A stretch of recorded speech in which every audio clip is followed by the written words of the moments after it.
a bit late to the party here, but I still wanted to put out my thoughts on my favorite albums of this past decade. In 2010, I was 12 years old, just starting middle school and dipping my feet into the world of recorded music that wasn't just my local top 40 station, by which I mean I was listening to my local classic rock station and playing Guitar Hero 3 a lot. And now in 2020, I'm 22, I have a bachelor's degree in music composition, and I've regularly listened to at least 100 new albums every year since I started working towards that degree. So I think it's safe to say I've grown quite a bit over the past 10 years in many different ways, and I owe a lot of that growth to so many different albums that were released between 2010 and 2019 that I absolutely could not talk about all of them in great detail. But rather than do a top 10 and risk leaving out a whole bunch of records or glossing over a bunch of honorable mentions, I'm just going to go through every year of the 2010s and talk about a few albums per year that stand out to me. Because there are a lot of records I want to mention, this video will be devoted to the first 5 years of the decade from 2010 to 2014, and the latter half will get a follow-up video after this. A lot of my favorite albums from the earlier part of the decade were ones that I didn't wind up listening to until much later on, when I had a more developed sense of my personal tastes and had taken the plunge into many other genres of music. So a lot of these picks for the earlier part of the decade were ones that I either wasn't aware of at the time of their release or didn't make the time for until many years down the line, even though I knew and they were on my radar and all that. So I wasn't all that good at listening to music in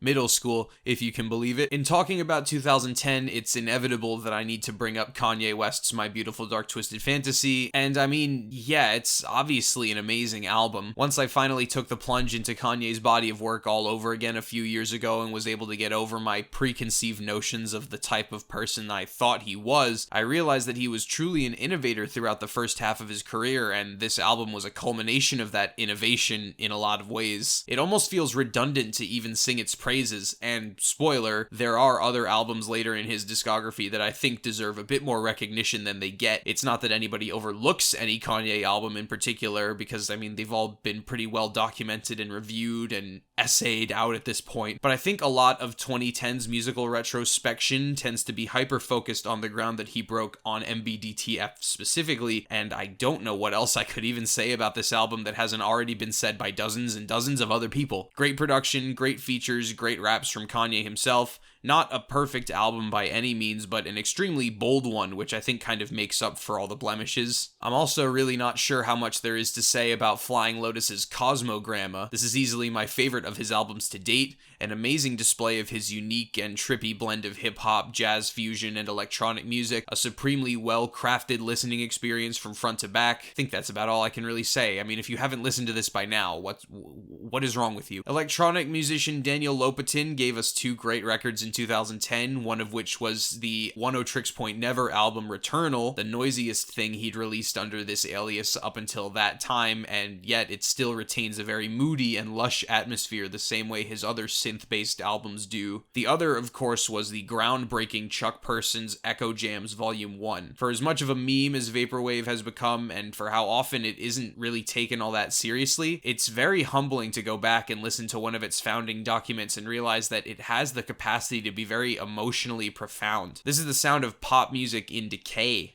and it's just gorgeous in spite of the fact that it's basically a glorified chopped and screwed tape, except it uses much different source material, obviously. I don't know how, but Lopatin somehow found a way to turn a few very basic plunderphonic elements like looping, pitch shifting, and reverb into an album that makes me feel everything and nothing all at once. Let's talk about some loud music for a second. This was the year that Nails released their debut album Unsilent Death, a 14-minute sucker punch of grindcore and power violence that turned 13-year-old me completely inside out. This was also the year that the Dillinger Escape Plan released the first of their albums that I ever listened to, which was Option Paralysis, which remains one of my favorites of theirs to this day. If it was just the opening track Farewell Mona Lisa repeated 10 times, I think it would still be amazing, but thankfully all the other tracks here are also stellar. This is probably my favorite record of theirs in terms of the balance between chaos and orderliness that they play with so often. And who could forget the self-titled album from Daughters? I'm proud to say I was listening to this well before they decided to reform and write more material, but I mean, I wouldn't fault anybody for being late to the party. This is an album that makes you want to get up and dance while it savagely beats you over the head. There's hardly any room to breathe, but it's only 28 minutes long, so it wraps up just before the migraine can fully heavily set in. So good. But in terms of the most batshit album to be released in 2010, that honor goes to the Shining album Black Jazz. If you're a fan of bands like Naked City, Painkiller, or Mr. Bungle and ever wanted to hear their aesthetics updated to the metal sounds of the late 2000s, this is essential listening. The genre of black jazz is an even blend of progressive metal, avant-garde jazz, and whatever else Shining feels like working into it. If Option Paralysis is equally chaotic and orderly, this is just pure madness. And the damage done. Christian Scott released one of my favorite albums of his in 2010, Yesterday You Said Tomorrow. This was engineered and produced by Rudy Van Gelder, the legendary jazz figure who also engineered albums like John Coltrane's A Love Supreme, Sonny Rollins' Saxophone Colossus, Herbie Hancock's Maiden Voyage, and countless others. If you've listened to classic jazz at any level of depth, you've likely heard Rudy Van Gelder's work. Here he provides his services to Christian Scott, who I think is one of the most forward-thinking musicians of his generation. Yesterday You Said Tomorrow is an album heavily inspired by recordings of the 1960s, a decade in which many of the most acclaimed albums Van Gelder worked on were released, and also the decade that albums like Bob Dylan's Blonde on Blonde came out, which is an album that Scott points to as a heavy influence in the making of this one. The music on Yesterday You Said Tomorrow, much like Christian Scott's music in general, sort of stretches the boundaries of jazz to their breaking point, and his trumpet playing is some of the most visceral and emotionally charged I've ever encountered. Future albums of his would do more to push various musical limitations, but this one stands out to me as just a great collection of tunes, and sometimes that's all you need. In these end-of-decade discussions, I have seen very little praise given to The Tallest Man on Earth, which I find to be just a shame. The Wild Hunt is one of the most passionate and gripping singer-songwriter projects of its kind, with a very simple recording style that puts you right in front of Christian Matson's intricate fingerstyle guitar and his gorgeous singing voice, which really commands my attention and forces me to hang on every word that he says. Short, sweet, to the point, completely amazing, not a dud moment to be found, which I guess is par for the course considering how consistently good the first three Tallest Man on Earth albums are. But if I have to choose a favorite record from 2010, I'm going to have to go with Sufjan Stevens with The Age of Odds. While this is certainly no Illinois, it does come pretty close despite being so different in a lot of ways. This album is grand and opulent throughout nearly the entire runtime, save for the very beginning and end where we get some of that classic acoustic, moody Sufjan stuff.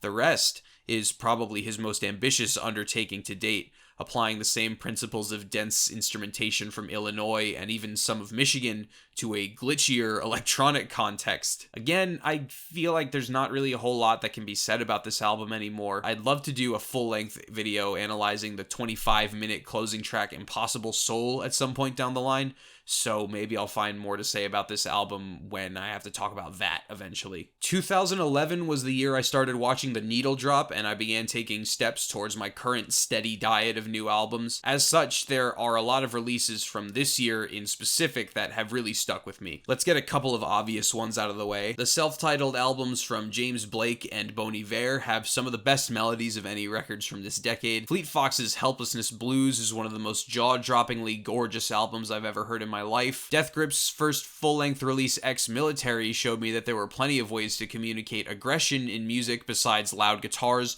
and brutal breakdowns, and I remain convinced to this day that if the Beach Boys ever actually finished Smile, it would probably be the best album ever made. Oneohtrix Point Never struck gold yet again with the album Replica, where the plunderphonic Echo Jam sound became more meticulously developed and gave the Oneohtrix Point Never sound a much more haunting and ghastly quality that continues to chill me to my core. Fun for the whole family. Singaporean grindcore band Wormrot released the album Dirge, which was one of my first points of entry into more traditional styles of hardcore after cutting my teeth on a lot of deathcore early on. A lot of deathcore hasn't aged very well, but good grindcore is forever. Progressive metal had a pretty interesting year in 2011. Between the Buried in Me released the first Parallax, and my devotion to that band led me to discover the music of Devin Townsend, who featured Tommy Rogers on a track from his Deconstruction album, which sent me on a deep dive through all of Devin Townsend's work as a solo artist and with Strapping Young Lad and all the other dozens and billions and bajillions of musical projects he had been associated with up until that point. I still look back on a lot of his work very fondly. Tesseract's debut album Ones cemented them as a force to be reckoned with in the gent world, with a production style that was refreshingly not Brickwall to Hell and Back. And Ever Forthright, a band comprised of jazz school students and the original lead singer of Periphery, released their self-titled album. I wish they'd come back someday. Liturgy's Aesthetica is still to this day a criminally underappreciated black metal album, owing largely to the fact that many black metal fans seem resistant to the idea of this genre evolving in any meaningful way, and Chelsea Wolfe's Apocalypsis is a masterclass in doom and gloom. I think Touche Amore will always be one of my favorite bands, even if I don't always think of them immediately in that category. I think I can chalk it up to being at just the right time in my life the first time I listened to Parting the Sea Between Brightness and Me, that it became one of the only albums in my rotation for months afterwards. It was one of the first albums with a screamed vocal delivery where I really paid close attention to the lyrics being sung, which I owe to Jeremy Bolm's particular delivery style. He's very intelligible, which I wasn't used to hearing out of these kind of vocals at the time, and that basically forced me to take in his incredibly poetic lyrics where he really wears his heart on his sleeves. Lots of very moving moments to be found here. La Dispute's Wildlife is probably the best post-hardcore album of 2011, but I listened to Parting the Sea a lot more. It's one of those albums where I still remember nearly every riff and every word, even if I step away from it for a while. For some reason, I used to have this weird issue with hip-hop that kept me from listening to it for a long time, and the album that made me realize I was being a dummy and that hip-hop is just as good as any other genre of music was Black Up, the debut album from Shabazz Palaces. A lot of what was appealing to me about this album at first didn't have a whole lot to do with the rapping, but I learned to appreciate that in concert with the very cryptic and mysterious beats. To this day, I can't really find a whole lot of other music that sounds quite like this. And on the subject of unique sounds, Colin Stetson's New History Warfare Volume 2 Judges is likely my favorite solo instrumental album ever made. It's a series of athletic, kind of post-minimalist compositions for saxophones incorporating a lot of extended techniques, including circular breathing, overblowing, singing into the instrument, combined with highly innovative engineering. Not only are you getting the traditional sound of the saxophone, but also the sounds of its keywork clicking and clacking, Stetson's own singing being enhanced by a sort of dog collar type of microphone thing that picks up his singing around his throat. Everything apart from a few brief interludes where he flexes by showing he can also play F horn was recorded in one take with no overdubs apart from occasional guest vocal appearances from Sharon Nova of My Brightest Diamond and the legendary Laurie Anderson. This is one of two albums I'll be highlighting from this year to be recorded in the famous Hotel 2 Tango studio, which is owned by members of Godspeed You Black Emperor. Not really super relevant info, just a fun fact, I guess. Also, both of these albums that I'm going to talk about were released on Constellation, which they have something to do with as well, I think. As a saxophonist myself, New History Warfare Volume 2 stands out as a towering achievement. I always find myself getting fatigued just thinking about how much energy and stamina it takes to perform these compositions, and even if you don't play saxophone, I think it's hard to deny that that energy is almost tangible. Although I didn't really give this album a proper listening to until much later, I'd be remiss if I didn't mention Car Seat Headrest's breakout Bandcamp classic Twin Fantasy, which is now called Twin Fantasy Mirror to Mirror. Yes, this is aggressively lo-fi to the point where it's almost off-putting, but I really think that this helps these songs more than it hurts them, and Will Toledo's chops as a songwriter and a lyricist more than make up for all of the sonic imperfections. This is one of the great concept albums of the decade, a typical story of a relationship slowly burning and fading away as the passion dies, but told in such a novel and idiosyncratic fashion through these songs that constantly betray the expectations of the listener and of rock music in general, with plenty of strange detours and odd moments that keep me standing on my toes throughout. It's hard to say which version of Twin Fantasy I like more, but I'll touch on that burning question next time. As I mentioned before, a lot of the metal I used to listen to in middle school and high school has either not aged all that well or just otherwise doesn't appeal to me anymore. But if there's one album that's really stuck with me throughout all of that time, it's Uneven Structure's Febris. Imagine Tesseract's 1, but bigger.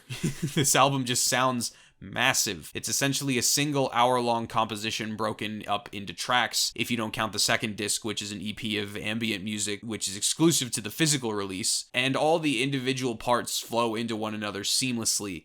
I'm still trying to wrap my head around some of the game's uneven structure plays with regards to syncopation and meter, whereas Meshuggah, a band that is obviously a huge influence here, their music is usually just in 4/4 when you peel back all the layers, but with this band, it's not quite as cut and dry. And they pair these intricate riffs with some lush, ethereal soundscape work. This is one of those albums where the cover art does so much to convey the mood and the sound. I'm not even really sure what the architecture here is supposed to be, but these particles reflecting off the cascading rainbow-tinted sunbeams, that's this album. It sounds like that. Finally, for 2011, I want to highlight a release that probably stands as my favorite jazz album of the decade.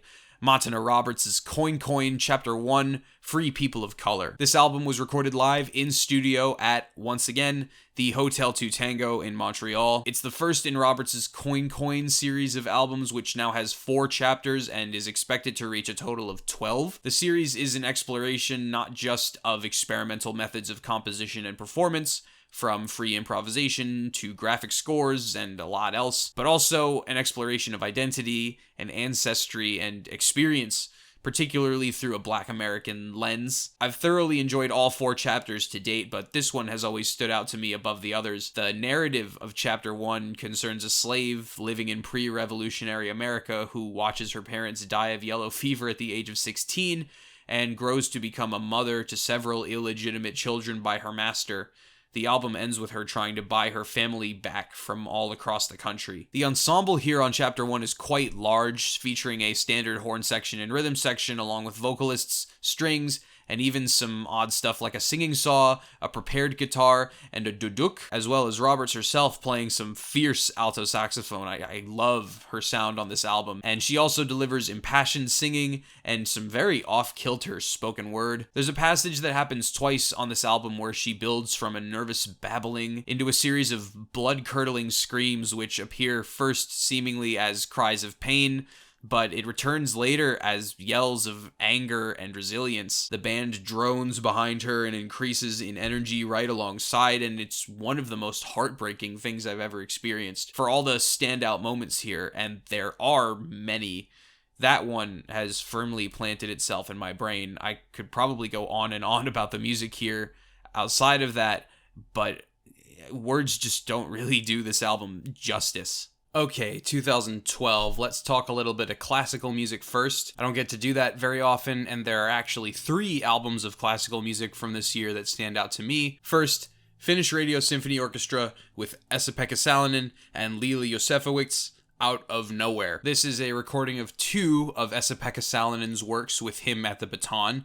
There's a recording of his single movement work Nix here, which is great, but the main event is his violin concerto with Josefowicz as the soloist. I don't know much about violin concertos, but this is one of my favorites right alongside Alban Berg's. It was written by Salonen as sort of a parting gift to the LA Philharmonic as his tenure there was coming to a close, so there's a lot of pathos here alongside plenty of flashy moments for the soloist and a lot of really incredible passages for the orchestra. It's always a thrill to listen to music conducted by the composer, especially when it's one of the best composer-conductors working today. I also want to give a nod to Michael van der Aa's multimedia work Up Close for cello, string ensemble, electronics, and movie. Van der Aa is truly a multi-talented artist. He not only wrote all the music, but also directed the film and the film within a film that plays on this projector next to the ensemble. Sol Gabetta crushes the solo cello part and even has a bit of acting to do. I'm not exactly sure what the meanings and symbolism here are meant to convey,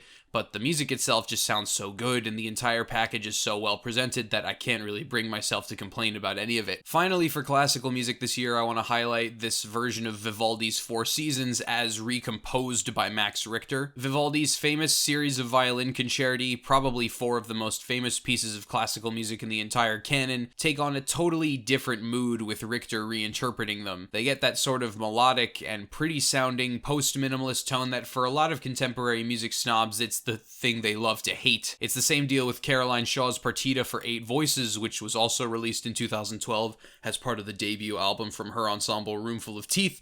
So shout out to that album as part of this retrospective as well, I guess. In my humble opinion, as somebody not ensconced in an ivory tower, if you're pissing people off, you're likely doing something more interesting than they're willing to give you credit for, so long as your art isn't like endorsing bigotry or something like that. The Konzerthaus Kammerorchester Berlin, conducted by André de Ridder and featuring violinist Daniel Hope on the solo parts, plays the music here with no drama, apart from the drama inherent within Vivaldi's original material. Now for the plebeian stuff. Godspeed You Black Emperor came out of hiatus this year with Alleluia Don't Bend Ascend, an album that often gives their classic era material a run for its money. I guess they really felt like showing all the other post-rock bands that came up in their absence how it's supposed to be done. Kendrick Lamar dropped his first major label album, Good Kid Mad City, which I don't even really think I need to say anything about. That album is coming up on a decade old, and it's still so relevant, both in terms of the story it tells and in terms of how it tells that story through music. Lil Ugly Mane dropped an incredible tribute to Memphis rap with his album Mr. Thug Isolation, and followed it up later the same year with the bone-chilling EP Uneven Compromise. Kurt Rosenwinkel gave us a pretty huge slab of material with Star of Jupiter, an album which notably features half the current members of the Branford Marsalis Quartet. I just really love Justin Faulkner's drumming.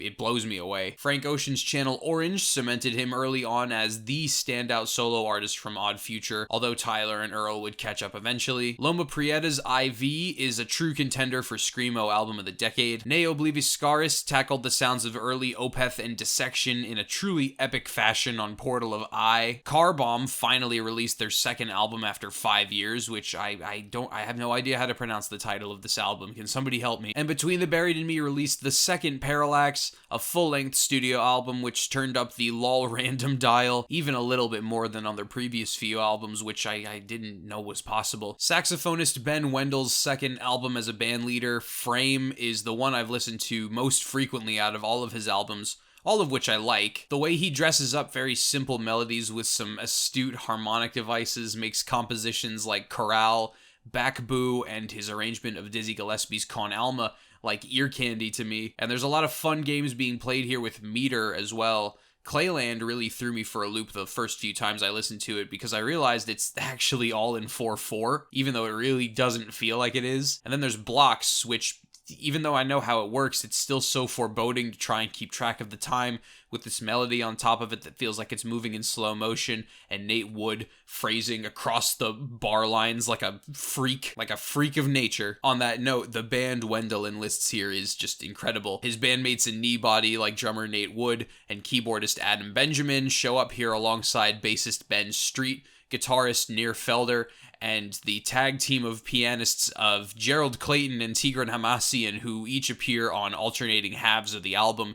It's a supergroup in the very literal sense of the word. And speaking of supergroups, let's talk about the debut album from Pat Metheny's Unity Band, which is also called Unity Band. Unity Band. I need to enunciate more. This is a fantastic quartet record featuring guitar legend Pat Metheny, alongside one of his longtime sidemen, drummer Antonio Sanchez, who you may recognize as the composer and performer of the score to the film Birdman, alongside bassist Ben Williams and saxophone master Chris Potter, who also plays some great bass clarinet on this album. Metheny had spent the past years before the formation of this band embarking on some solo material, including the development of the Orchestrion, a giant mechanically controlled battery of instruments that calls to mind those old Animusic DVDs I used to love as a kid. There's nothing quite like the sound of musicians working together as a unit, though, and this album demonstrates that pretty brilliantly. This is one of my personal favorites in Pat Metheny's sprawling discography. A lot of my favorite metal this decade, as you might be able to tell pretty soon, came from American black metal bands. I hope in 2020 it's not controversial to even say that anymore. All of this is to say that Krallice's Years Past Matter is an absolute masterpiece. Black metal with progressive style compositions,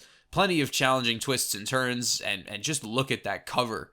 That is gorgeous. Keep a tally of how many times I've said gorgeous, because I feel like it's going to be a lot. And I can't just bring up gorgeous metal and not talk about Deftones. Koi no Yokon is just unbelievable. It's nearly as good as White Pony in spots, although it's totally different from that album in terms of my emotional response. Goosebumps. Chills. I am floating through the vast emptiness. By this point in their career, Deftones had really figured out how to inspire awe by bringing elements of shoegaze and dream pop into their sound. There's really not much else that sounds like this in metal as far as I'm aware. So after the release of Ex-Military, I was so pumped for the official Death Grips debut studio album, The Money Store, that I went to my first ever record store day just to get a copy 3 days in advance of the official release because I could not wait. I was that anxious to know what they would do to push themselves creatively.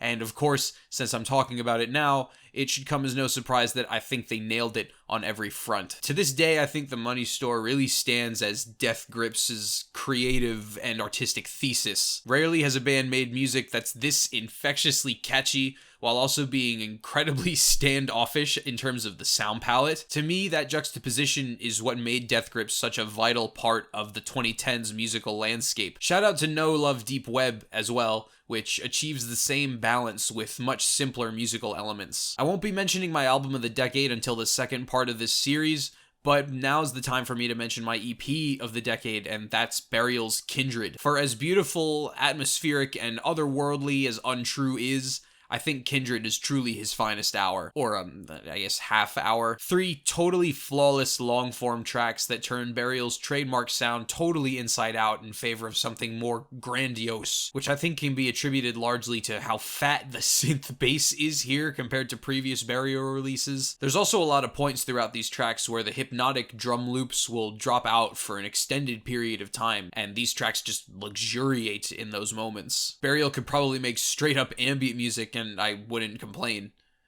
Oh wait. And now we come to my favorite album of 2012, Swans, The Seer. Easily my favorite of the trilogy of double albums Swans released this decade, which also encompassed To Be Kind and The Glowing Man. I had no idea a band could command my attention through a 19-minute, 23-minute, 32-minute performance using such basic elements as repetition, suspense, and these molasses tier speeds of development and build. Hardly anything this decade came close to this album in terms of music that's disturbing, ugly, surreal, and hypnotic. To Be Kind is probably the winner in terms of all-out aggression, but The Seer really plants its musical ideas in the back of your brain and lets them fester. It keeps me right on the edge of my seat, wondering when the next significant change will happen, wondering when the band will finally reach the top of whatever mountain they're climbing, because right when I think they're about to get there, they just keep going. It's anxiety-inducing, which is appropriate for an album which is largely about fear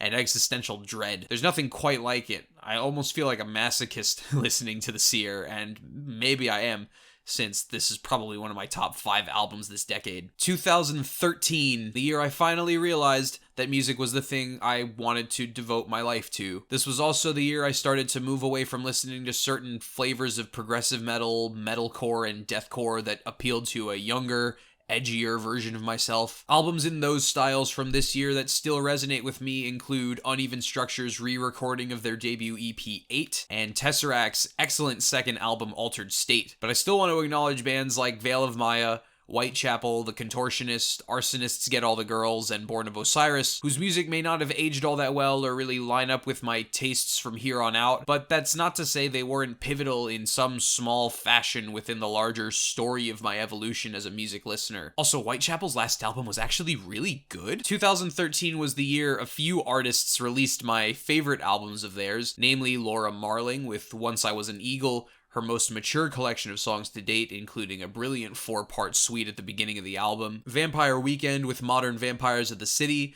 the most bop-heavy album in a discography full of bop-heavy albums, John Hopkins with Immunity, a gorgeous ambient house project, and One Tricks Point Never once again with R+7, a futuristic and icy journey through some very challenging soundscapes. Additionally, Milo dropped the fantastic double EP set Things That Happen at Day and Things That Happen at Night. Disclosure released their debut album Settle, which I think remains their best body of work. James Blake stepped out of the shadows a little bit on Overgrown, and Sigur Rós retreated back into them on Kveikkur. Ulver went on yet another stylistic detour on their collaborative album with the Tromsø Chamber Orchestra, and Colin Stetson closed out his New History Warfare trilogy with Volume 3 To See More Light, featuring lots of guest vocals from Justin Vernon of Bon Iver and a generally forlorn mood throughout. Also, because I can't really think of anywhere else to mention this, Little Ugly Mane's Prelude to Panopticon on Doing an Evil Deed Blues, man, this is one of his very best releases, and it's a single 8-minute track. Touche Amore's masterpiece, in my opinion, has to be Is Survived By. While this isn't their most emotionally devastating album, The Craft is at just such a higher level compared to their previous work. The production and performances are so much more intense and raw, especially from Jeremy Bolm. On top of that, these are just some amazing songs. They really stepped it up from Parting the Sea, an album which, near and dear to me as it is, wasn't without its growing pains. The songs on Is Survived By feel less like emo-core miniatures and more like fully realized and incredibly mature compositions. There's also a really good Touche Amore and Pianos Become the Teeth split single from this year. It's got one of each of this band's best songs, like, wow. Long before I ever properly got into Autechre, I decided to listen to Exi for some reason the year it came out. It must have been because of the Fantano review. I think I was on vacation with my family in Northern California, and I put it on during the ride up to Yosemite National Park or something. I listened to a bit of Aphex Twin and what have you, but I was so totally taken aback by Autechre's sound on Exi that for a while after, as much as I enjoyed it, I just didn't know how to process it. But now that I've listened to nearly all of Autechre's many albums and EPs, I have more of a proper context, and I still think it's one of their very best records and probably my favorite thing they released the entire decade. It's 2 hours of unpredictable, groovy, and boundary-pushing experimental music with the sort of frenetic energy I usually only get from listening to modern jazz. The percussion is just so good here. If you listen to one track from this album, make it Blade Lores, one of the greatest pieces of electronic music ever made. I don't know if I'm on board the whole track of the century movement with it, but damn boy. Let's move into the jazz realm now. This year there are 2 large ensemble albums I want to spotlight, both of which push some amazing boundaries in the realms of European and American jazz respectively. 2 traditions which have evolved in very different but equally compelling directions. First, there's the debut album from the Fire Orchestra, Exit. This is an ensemble that grew out of a humble Swedish free jazz trio called Fire, one of the many projects of saxophonist Mats Gustafsson, who's been one of the bigger names in the world of improvised music since the late 80s. Instead of featuring just 3 members, the Fire Orchestra nearly multiplies the number of performers by 10, including several singers who all perform texts written by Arnold de Boer in some very unorthodox ways, live electronics, and at least 4 different bassists and 4 different drummers, just to spotlight a fraction of what makes this album one of the most bizarre and unpredictable of the last decade. You'd think an ensemble of this size playing music of this kind would be just far too chaotic to actually enjoy, but I was surprised at how much clarity there is in this music despite it being so unorthodox and avant-garde. Second, Darcy James Argue is somebody who should be on your radar if you're a fan of large ensemble music. His big band, The Secret Society, plays his all-original music, which I would say is right at home in a tradition which encompasses the third stream music of people like Charles Mingus and even Thad Jones and Bob Brookmeyer, who paired American big band music and other jazz with various elements borrowed from European classical music. In fact, Darcy James Argue is even a former student of Bob Brookmeyer's. The Secret Society really pushes the limit, though, I feel, in terms of its resemblance to classical music, especially on the album I'm going to talk about here, their second album, Brooklyn Babylon. This album was originally a multimedia collaboration with the Croatian visual artist Daniel Zezelj, where he would paint this giant mural behind the band while they played.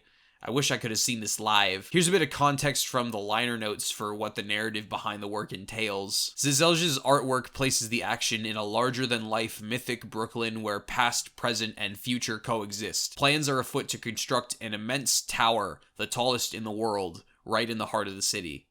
Lev Bezdomny, a master carpenter, finds himself torn between his personal ambition and his allegiance to the community when he is commissioned to build the carousel that will crown it. There's a lot of interesting stylistic influences and instrumental textures you don't usually get with even some of the most experimental big band music. There are nods across this album to carnival music, the post-minimalism of John Adams and Steve Reich, Balkan brass music, doom metal, and LCD Sound System's All My Friends, and the instrumentation at times resembles a wind band more than a jazz ensemble, with appearances from a piccolo, a contrabass clarinet, an acoustic guitar, a euphonium, a melodica, a cajon, And did I mention the electronic effects? This is an extremely well executed merger of several different styles of music from all around the world in one highly sophisticated package. It's a fitting tribute to a city with so much of that global cultural influence. Also, you can download the score for this and the charts from the first Secret Society album, which is probably my favorite of the 3 Secret Society albums, for free from Darcy James Argue's own website. So that's cool. Thanks Darcy James Argue. My favorite Kanye West album, and I am not even making this up, is Yeezus. I know, I'm sorry, but look, this is me, this is who I am, and nothing you can say will ever change that. Listen, it's not my fault. I didn't know he was gonna go that hard. But for real, I used to hate this album, and it's one of 2 albums from 2013 that have had that sort of personal arc within my life where I go from not really being all that into a record and then cut to some amount of time later, it's the greatest thing I've ever heard in my life. For the other album I'm going to talk about, it took only about 3 listens, but for Yeezus it took 5 years and an article written by Lou Reed. There is nothing about this album that is humble or toned down or subtle in any shape or fashion, and in a way, I think that makes it a lot more of an honest expression of who Kanye was at this point in his life than people are willing to give it credit for. This was his first proper solo venture since releasing the album that many consider his magnum opus, and you can really tell he's in 2 minds about how to deal with it. On the one hand, there's the first 4 tracks where he's totally untouchable and knows that no matter what he decides to throw at his listeners, either sonically, as this album's most famous quality upon release was how abrasive it was by mainstream hip-hop standards, or lyrically, as some of the most quoted bars from these tracks are over-the-top, juvenile, and immature. Despite all of that, he absolutely cannot be fucked with. Tracks like New Slaves, and especially I Am a God featuring God, have given Yeezus this reputation for being the album where Kanye's ego swelled to the point where it consumed his entire body. But I think there are just as many moments of deep pain and hurt here as there are moments of pure unbridled narcissism. I think of a track like this album's centerpiece, one of my favorite Kanye tracks ever, Blood on the Leaves. And it's that contrast which Lou Reed pointed out in his review of Yeezus, which I highly recommend you read if you're a skeptic on this album like I used to be, that makes this album so interesting to me. It's a portrait of one of the most influential artists of his generation buckling under the weight of his celebrity and lashing out in some very over-the-top ways. Aha, honey, indeed. The other album from this year that was a huge grower for me was Deafheaven's Sunbather, which is also my favorite album of 2013, and like I said, only took a couple listens for me to really get this one. At first, I did really enjoy the blend of black metal and screamo and post-rock and shoegaze that Deafheaven were bringing to the table. It felt like a real growth from their first album, Roads to Judah, where these different stylistic elements had a hard time coming together into a cohesive sound. It would be like, you get a post-rock intro, you get a black metal section, you get a post-rock section, you get a black metal section, and then you're done. On Sunbather, although there are certainly moments where you're getting just one style or another, for most of the runtime, it's really a true blend. But the thing that was really keeping me from enjoying the album at first was the chord progressions that these songs used. For some reason, they just felt really sappy to me, almost like I was listening to blackened pop punk or something like that. But upon reading the lyrics and paying more close attention to the songwriting as I became more familiar with the material, it eventually clicked, and it clicked hard. You can tell this album's good because it got a lot of people really mad that it wasn't being black metal correctly. So I haven't listened to a lot of albums from 2014. It's probably the biggest blind spot for me.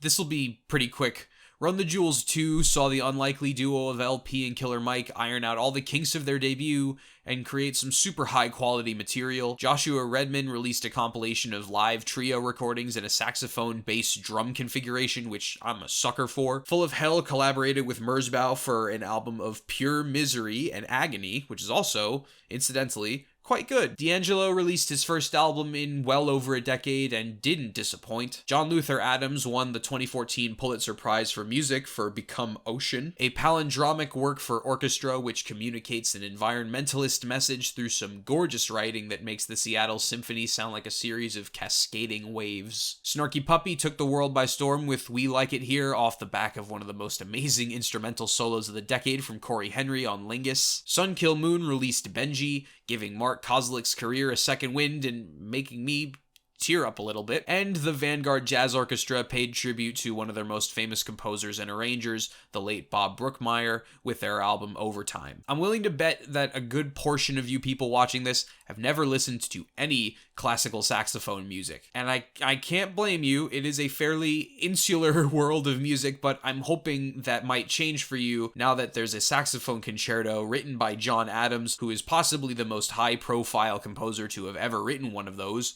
It's on the second half of this album by the St. Louis Symphony, along with his City Noir, both of which feature some outstanding saxophone playing from soloist Timothy McAllister. I should do a whole video just talking about the classical saxophone repertoire. Nobody will watch that. It'll be amazing. I can understand why To Be Kind is some people's favorite out of the Swans' late career double album trilogy. It's easily the most aggressive and animalistic of the three, and it achieves this by bringing back some elements of their 80s material in a big way. Oxygen is easily a top 10 track for this band. The Wet Ink Ensemble is a chamber group of composer-performers that are responsible for some of the most adventurous music I've ever listened to, especially Kate Soper's voices from The Killing Jar. The program note describes this 8-movement work as portraying a series of female protagonists who are caught in their own kinds of killing jars, hopeless situations, inescapable fates, impossible fantasies, and other unlucky circumstances, each living in a world constructed